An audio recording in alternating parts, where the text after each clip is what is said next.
ಎಲ್ಲರಿಗೂ ನಮಸ್ಕಾರ. ಶ್ರೀ ಗುರು ಸ್ತೋತ್ರ ರಾಮಾನುಜಾಷ್ಟಕಂ. ರಾಮಾನುಜಾಯ ಮುನಯೇ ನಮ ಉಕ್ತಿ ಮಾತ್ರಂ ಕಾಮಾತುರೋಪಿ ಕುಮತಿ ಕಲಯನ್ನ ಭಿಕ್ಷಂ ಯಾ ಮಾಮನಂತಿ ಯಮಿನಾಂ ಭಗವಜ್ಜನಾನಾಂ ತಾಮೇವ ವಿಂದತಿ ಗತಿಂ ತಮಸಃ ಪರಸ್ತಾತ್ ಸೋಮಾವಚೂಡಸುರಶೇಖರ ದುಷ್ಕರೇಣ ಕಾಮಾತಿ ಗೋಪಿ ತಪಸಾ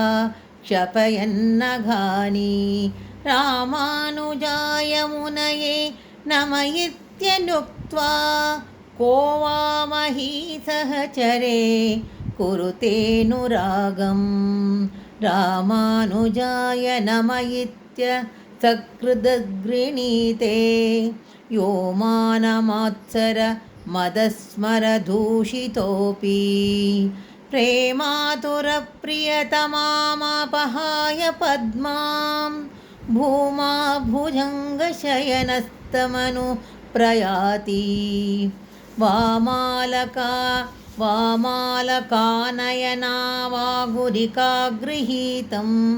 ಕ್ಷೇಮಾಯ ಕಿಂಚಿದಪಿ ಕರ್ತುಮಹನೀಹಮಾನಂ ರಾಮಾನುಜೋ ಯತಿಪತಿರ್ಯದಿ ನೇಕ್ಷತೆ ಮಾಂ ಕೋಯಮಿತಿ ಮುಂಚತಿ ಮಾಧವೋಪಿ ರಾಮಾನುಜೇತಿ ಯದಿತಂ ವಿದಿತಂ ಜಗತ್ಯಾಂ ನಾಮೀಪಿ ನ ಶ್ರುತಿ ಸಮೀಪಮುಪೈತಿ ಯೇಷಾಂ ಮಾಮಾಮದೀಯ ಇತಿ ಸದ್ಭಿರುಪೇಕ್ಷಿತಾಸ್ತೆ ಕಾಮಾನುವಿದ್ಧ ಮನಸೋ ನಿಪತಂತ್ಯದೋದಃ ಸಾ ನಾಮಾನುಕೀರ್ತ್ಯ ನರಕಾರ್ತಿಹರಂ ಯದೀಯಂ ನಾಮಾನುಕೀರ್ತ್ಯ ನರಕಾರ್ತಿಹರಂ ಯದೀಯಂ ಯೋ ಮಾಧಿರೋಹತಿ ಪದಂ ಸಕಲೋಪಿ ಲೋಕಃ ರಾಮಾನುಜೋ ಯತಿಪತಿರ್ಯದಿ ನಾವಿರಾಸೀತ್ ಕೋ ಮಾದೃಶಪ್ರಭವಿತಾ ಭವमुत्तरीतुं सीमामहीन्द्रपरिधिं पृथिवीमवाप्तुं वैमानिकेश्वरपुरीमधिवासितुं वा व्योमाधिरोढुमपि न सहृदयन्ति नित्यं रामानुजाङ्घ्रियुगलं शरणं प्रपन्नाः मामाधुनोति मनसोऽपि न गोचरं यत् भूमा सखेन पुरुषेण सहानुभूय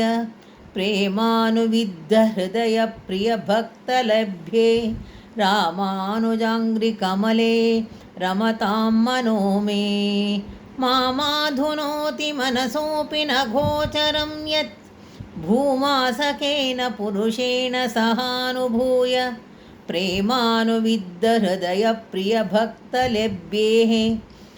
प्रियभक्तलभ्ये रामानुजाङ्घ्रिकमले रमतां मनो मे श्लोकाष्टकमिदं पुण्यं यो भक्त्या प्रत्यहं पठेत् आचाकारत्रयसम्पन्नः शोकाब्धिं तरति द्रुतं. श्रीगुरुभ्यो नमः.